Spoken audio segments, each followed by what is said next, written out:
ನಾವೊಂದು ಬುದ್ಧಿವಂತರ ಜಿಲ್ಲೆ ಅಂತ. ಖಂಡಿತವಾಗಿ ಬುದ್ಧಿವಂತರ ಜಿಲ್ಲೆ ಅಂತ ನಾವು ನಮ್ಮನ್ನು ಕರೆಸಿಕೊಳ್ಳುವುದಕ್ಕೆ ಜನ ನಾವು ಈ ದೇಶದ ಸಾಮಾಜಿಕ ಪರಿಸ್ಥಿತಿಯನ್ನು ಅರ್ಥ ಮಾಡಿಕೊಂಡ್ರೆ ದಕ್ಷಿಣ ಕನ್ನಡ ಜಿಲ್ಲೆಯಷ್ಟು ಮುಂದುವರೆದ ಒಂದು ಊರು ದೇಶದಲ್ಲಿ ಖಂಡಿತ ಇಲ್ಲ. ಭಾರತದಲ್ಲೇ ಇಲ್ಲದಂತ ಒಂದು ಅಭಿವೃದ್ಧಿಯನ್ನ ಮತ್ತು ಬದಲಾವಣೆಗಳನ್ನ ದಕ್ಷಿಣ ಕನ್ನಡ ಜಿಲ್ಲೆಯಲ್ಲಿ ಕಂಡಿದೆ. ಅದಕ್ಕೆ ಕಾಂಗ್ರೆಸ್ನ ಕೊಡುಗೆ.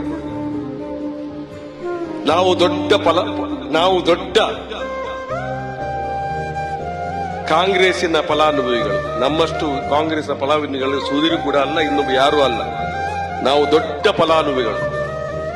ಭೂ ಮಸೂದೆ ಕಾನೂನು ಜಾರಿಯಾದ ನಂತರ ಗೇಡಿದಾರಿ ಅತ್ಯಂತ ದೊಡ್ಡ ಪ್ರಮಾಣದಲ್ಲಿ ಭೂಮಿ ಸಿಕ್ಕಿರ್ತಕ್ಕಂಥ ಜಿಲ್ಲೆ ಇದೆ ದಕ್ಷಿಣ ಕನ್ನಡ ಜಿಲ್ಲೆ.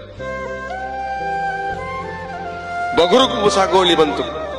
ಬಗುರು ಕೂಮು ಸಾಗುವಳಿಯಲ್ಲಿ ಅಕ್ರಮ ಸಕ್ರಮ ಕಾರ್ಯಕ್ರಮದ ಅಡಿಯಲ್ಲಿ ಇವತ್ತು ಅಂಕಿಅಂಶ ಪ್ರಕಾರ ಇಡೀ ರಾಜ್ಯದಲ್ಲಿ ಅತ್ಯಂತ ಹೆಚ್ಚು ಬಗುರು ಸಾಗುವಳಿಯ ಫಲಾನುಭವಿಗಳಿರ್ತಕ್ಕಂಥ ಒಂದು ಜಿಲ್ಲೆ ದಕ್ಷಿಣ ಕನ್ನಡ ಜಿಲ್ಲೆ. 94C ಬಂತು, 94CC ಬಂತು. ಮನೆಯಲ್ಲಿ ಕೂತಿರ್ತಕ್ಕಂಥ ಅಡಿಸ್ಥಳ ಕೊಡ್ತಕ್ಕಂಥ ದೊಡ್ಡ ಕೆಲಸ ಮಾಡಿರ್ತಕ್ಕಂಥ ಹೆಚ್ಚು ಫಲಾನುಭವಿಗಳು ಇದ್ದಂತ ಒಂದು ಜಿಲ್ಲೆ, ಅದು ಲಾಭ ಆಗಿರ್ತಕ್ಕಂಥ ಜಿಲ್ಲೆ ದಕ್ಷಿಣ ಕನ್ನಡ ಜಿಲ್ಲೆ. ಅನೇಕ ಕಾರ್ಯಕ್ರಮ ಇವತ್ತು ದೇಶದಲ್ಲಿ ತಂದಿರತಕ್ಕಂಥ ಅನೇಕ ಕಾರ್ಯಕ್ರಮ ಯಾವುದಿದೆ, ದೇವರಾಜ ಅರಸು ಅವರ ಕಾಲದಲ್ಲಿ ಅದನ್ನು ಎಷ್ಟು ಪರಿಣಾಮಕಾರಿ ಅನುಷ್ಠಾನ ಆಗಿರ್ತಕ್ಕಂಥ ಒಂದು ಜಿಲ್ಲೆ ದಕ್ಷಿಣ ಕನ್ನಡ ಜಿಲ್ಲೆ.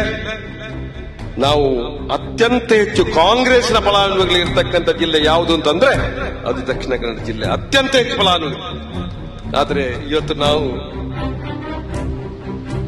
ನಮ್ಮ ಸಾಮರ್ಥ್ಯದ ಬಗ್ಗೆ ನಮಗೆ ಸಂಶಯ ಪಡುವಂತ ರೀತಿಯಲ್ಲಿ ನಮ್ಮ ನಡವಳಿಕೆಯನ್ನು ಮಾಡತಕ್ಕಂಥ ಸ್ಥಿತಿ ಬಂದಿದೆ ಅನ್ನುವಂಥದ್ದು ನಮಗೆ ಮುಖ್ಯವಾಗಿ ನೋವು ತರ್ತಕ್ಕಂಥ ವಿಚಾರ. ಆದ್ರೂ ಕೂಡ ನಾವು ಮಾಡಬೇಕಾದ ಕರ್ತವ್ಯವನ್ನು ಮುಂದಿನ ಸಂದರ್ಭದಲ್ಲಿ ಕಾಂಗ್ರೆಸ್ ಅನ್ನು ಬಲಿಷ್ಠವಾಗಿ ಕಟ್ಟತಕ್ಕಂಥ ದೃಷ್ಟಿಯಲ್ಲಿ ನಾವು ಈ ಜಿಲ್ಲೆಯಲ್ಲಿ ಹೆಚ್ಚು ಶ್ರಮವನ್ನು ಪಡಬೇಕು. ಕೇವಲ ವಾಟ್ಸಪ್ಪಿನ ಮೂಲಕ ಮಾತ್ರ ಅಲ್ಲ, ನಾವು